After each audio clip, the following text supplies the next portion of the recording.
ാണ് ഇപ്പോൾ എനിക്ക് തോന്നുന്നത് ഏറ്റവും കൂടുതൽ റീസെൻ്റ്ലി ഭയങ്കര ടോക്കായിട്ടുള്ള ഒരു കാര്യം. എന്താണ് ഇതിനെക്കുറിച്ചൊക്കെ സംസാരിക്കുമ്പോൾ?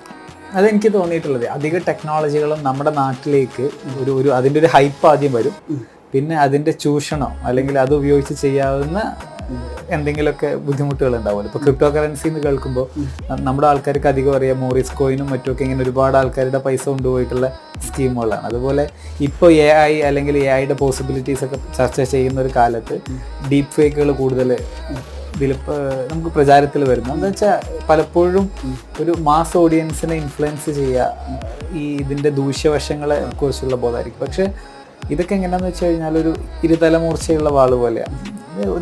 നല്ല വശങ്ങളുണ്ട്, അതുപോലെ തന്നെ മോശം വശങ്ങളുമുണ്ട്. ഇപ്പോൾ ഇത്തരം ടെക്നോളജികൾ ഉപയോഗിച്ച് നമുക്കിപ്പോൾ കോവിഡ് കാലത്ത് ഒരു ബെസ്റ്റ് എക്സാമ്പിൾ നോക്കാം. ഒരു പക്ഷേ ഇത്രയധികം ടെക്നോളജി ഒന്നും ഇല്ലെങ്കിൽ നമുക്ക് ഇത്രയും ചുരുങ്ങിയ പീരിയഡിൽ വാക്സിൻ ഒന്നും കണ്ടുപിടിക്കാൻ പറ്റണ്ടായിരുന്നു.